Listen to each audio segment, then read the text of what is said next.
بسم اللہ الرحمن الرحیم۔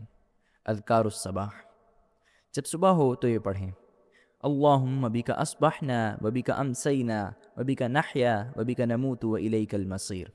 ترجمہ: اے اللہ، تیری مدد سے ہم نے صبح کی، تیری ہی مدد سے ہم نے شام کی، تیری ہی مرضی سے ہم زندہ ہیں، تیری ہی مرضی سے ہم مریں گے اور تیرے پاس ہم لوٹ کر آئیں گے۔ اعوذ بکلمات اللہ التامات من شر ما خلق۔ ترجمہ: میں اللہ تعالیٰ کے کلمات تامہ کی پناہ لیتا ہوں اس کی ہر مخلوق کے شر سے۔ جو شخص صبح کو یہ 3 دفعہ پڑھے تو شام تک اللہ تعالیٰ اس کو ہر قسم کی مخلوق، جنات، شریر انسان، خصوصاً سانپ، بچھو یا دوسرے زہریلی اور معدی جانوروں سے محفوظ رکھے گا۔ رضیت باللہ ربا وبالاسلام دینا وبمحمد نبیا۔ ترجمہ: میں نے اللہ تعالیٰ کو رب، اسلام کو دین، محمد صلی اللہ علیہ وآلہ وسلم کو نبی تسلیم کر لیا اور میں اس پر راضی ہوں۔ جو شخص صبح کو یہ 3 دفعہ پڑھے تو اللہ تعالیٰ پر اس شخص کا حق ہے کہ اسے قیامت والے دن راضی اور خوش کر دے گا۔ بسم اللہ الذی لا یضر مع اسمہ شیء فی الارض ولا فی السماء وهو السمیع العلیم۔ اس اللہ کے نام کے ساتھ جس کے نام کے ساتھ کوئی چیز نقصان نہیں پہنچاتی، نہ زمین میں اور نہ آسمان میں، اور وہ سب کچھ سننے اور جاننے والا ہے۔ جو شخص صبح اور شام کو یہ دعا 3 دفعہ پڑھے تو صبح سے شام تک اللہ تعالیٰ اس کو ہر قسم کی بلائے ناگہانی سے محفوظ رکھے گا۔ اللہم اغفر لی وللمؤمنین والمؤمنات والمسلمین والمسلمات۔ ترجمہ: اے اللہ، تو میرے اور تمام مومن مردوں اور مومن عورتوں کے اور مسلمان مردوں اور مسلمان عورتوں کے گناہ بخش دے۔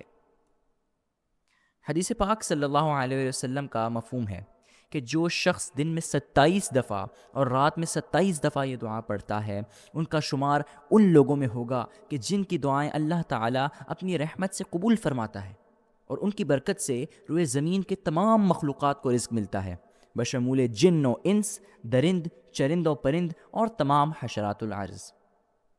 ایک اور حدیث کا مفہوم ہے کہ ہر دفعہ یہ کلمہ پڑھنے پر مومن مردوں، مومنہ عورتوں اور مسلمان مردوں اور مسلمان عورتوں کی تعداد کے برابر نیکیاں پڑھنے والے کے نامہ اعمال میں لکھ دی جاتی ہیں۔ سوچیں، گزشتہ 1500 سالوں میں فوت ہونے والے مسلمانوں کی تعداد کے برابر نیکیاں صرف ایک دفعہ یہ کلمہ پڑھنے پر، اور اگر 27 دفعہ صبح اور 27 دفعہ شام کو پڑھیں تو صرف ایک دن میں کھربوں نیکیاں۔ رحمت کی یہ دعا مرنے والے مسلمان مردوں اور مسلمان عورتوں کی قبروں میں ایک پہاڑ کی مانند داخل کی جاتی ہیں، جو ان کی قبروں میں کشادگی اور روشن کرنے کا باعث بنتی ہیں۔ پڑھنے والے کے والدین یا قریبی عزیز و اقارب اگر فوت ہو گئی ہوں، ان کے سامنے یعنی فوت شدگان مسلمانوں کے، ان پر فخر کرتے ہیں۔ ایک دفعہ آیت الکرسی پڑھیں: اللہ لا الہ الا هو الحی القیوم لا تأخذه سنة ولا نوم له ما في السماوات وما في الأرض من ذا الذي يشفع عنده إلا بإذنه يعلم ما بين أيديهم وما خلفهم ولا يحيطون بشيء من علمه إلا بما شاء وسع كرسيه السماوات والأرض ولا يؤوده حفظهما وهو العلي العظيم۔ ایک دفعہ سورہ غافر کی درج ذیل آیات پڑھیں: حامیم تنزیل الکتاب من اللہ العزیز العلیم غافر الذنب وقابل التوب شدید العقاب ذی الطول لا الہ الا هو الیہ المصیر۔ حدیث مبارک میں آیا ہے کہ جو شخص صبح آیت الکرسی اور درج بالا آیات تلاوت کرے تو شام تک ہر قسم کی بلاؤں سے محفوظ رہے گا۔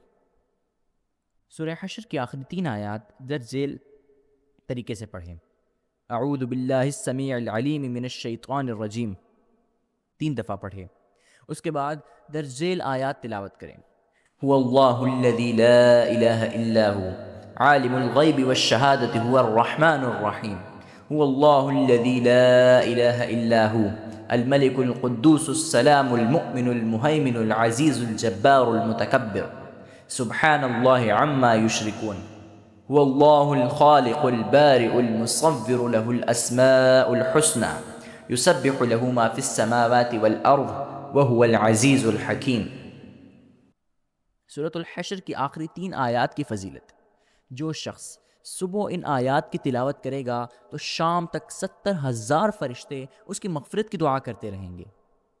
سورۃ البقرہ کی آخری 3 آیات: للہ ما فی السماوات وما فی الارض وَإِن تُبْدُوا مَا فِي أَنفُسِكُمْ أَوْ تُخْفُوهُ يُحَاسِبْكُم بِهِ اللَّهُ فَيَغْفِرُ لِمَن يَشَاءُ وَيُعَذِّبُ مَن يَشَاءُ وَاللَّهُ عَلَى كُلِّ شَيْءٍ قَدِيرٌ آمَنَ الرَّسُولُ بِمَا أُنزِلَ إِلَيْهِ مِن رَّبِّهِ وَالْمُؤْمِنُونَ كُلٌّ آمَنَ بِاللَّهِ وَمَلَائِكَتِهِ وَكُتُبِهِ وَرُسُلِهِ لَا نُفَرِّقُ بَيْنَ أَحَدٍ مِّن رُّسُلِهِ وقالوا سمعنا وأطعنا غفرانك ربنا وإليك المصير لا يكلف الله نفسا إلا وسعها لها ما كسبت وعليها ما اكتسبت ربنا لا تؤاخذنا إن نسينا أو أخطأنا ربنا ولا تحمل علينا إصرا كما حملته على الذين من قبلنا ربنا ولا تحملنا ما لا طاقة لنا به واعف عنا واغفر لنا وارحمنا انت مولانا فانصرنا على القوم الكافرین۔ فضیلت: رسول اللہ صلی اللہ علیہ وسلم رات کو سونے سے پہلے جب تک ان آیات کی تلاوت نہ فرماتے تب تک آپ صلی اللہ علیہ وسلم آرام نہ فرماتے۔ حضرت علی رضی اللہ تعالی عنہ فرماتے ہیں، میں نہیں سمجھتا کہ کوئی عقل مند رات کو یہ 3 آیات پڑھے بغیر سو جائے۔ حدیث شریف میں آیا ہے کہ جس نے رات سورۃ البقرہ کی آخری 2 آیات پڑھ لیں اللہ تعالیٰ اس کو ہر برائی سے محفوظ رکھے گا۔ حسبی اللہ لا الہ الا هو علیہ توکلت وہو رب العرش العظیم، اللہ میرے لیے کافی ہے، اس کے سوا کوئی عبادت کے لائق نہیں، اسی پر میں نے بھروسہ کیا ہے اور وہی عرش عظیم کا مالک ہے۔ حدیث شریف میں آیا ہے کہ جو شخص صبح و شام 7 مرتبہ پڑھے گا اللہ تعالیٰ اسے دنیا و آخرت کے فکر اور پریشانیوں سے بچا لے گا۔ ایک کلمہ جس کا ثواب لکھنے سے فرشتے عاجز ہیں، کم از کم 3 دفعہ پڑھیں۔ سنن ابن ماجہ کی ایک حدیث ہے، نبی پاک صلی اللہ علیہ وسلم نے فرمایا، ایک بندے نے کہا، یا ربی لک الحمد کما ینبغی لجلال وجہک وعظیم سلطانک، اے میرے رب تیرے لیے ہی ایسی حمد ہے جو تیرے عظمت شان اور تیرے عظیم اقتدار کے شایانہ شان ہو۔ تو 2 فرشتے ان کلمات کا ثواب لکھنے سے عاجز آ گئے اور اللہ تعالیٰ کے بارگاہ میں حاضر ہوئے۔ اللہ تعالیٰ نے باوجود علم کے پوچھا، میرے بندے نے کیا کہا؟ انہوں نے عرض کیا، اس نے کہا، یا ربی لک الحمد کما ینبغی لجلال وجہک وعظیم سلطانک۔ اللہ تعالیٰ نے فرمایا، اسے اسی طرح لکھ دو جیسے میرے بندے نے کہا، یہاں تک کہ وہ مجھے ملے، پھر میں خود اسے اس کا بدلہ عطا کروں گا۔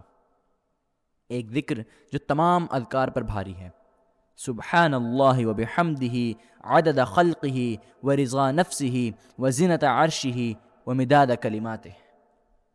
صحیح مسلم کی ایک روایت میں آیا ہے، ام المؤمنین حضرت جویریہ رضی اللہ تعالی عنہ بیان فرماتی ہیں، نبی پاک صلی اللہ علیہ وسلم صبح کے وقت میرے پاس سے نکلے جبکہ میں اپنی نماز کی جگہ ذکر کر رہی تھی، پھر آپ صلی اللہ علیہ وسلم چاشت کے وقت واپس آئے تو میں اسی جگہ بیٹھی تھی، ذکر کر رہی تھی۔ آپ صلی اللہ علیہ وسلم نے فرمایا، میں نے تمہارے بعد 4 کلمات 3 دفعہ کہے ہیں، اگر ان کا تمہارے صبح سے اب تک کے تمام ذکر کے ساتھ وزن کیا جائے تو یہ ان سب پر بھاری ہوں گے۔ پھر آپ صلی اللہ علیہ وسلم نے درج 12 کلمات پڑھے۔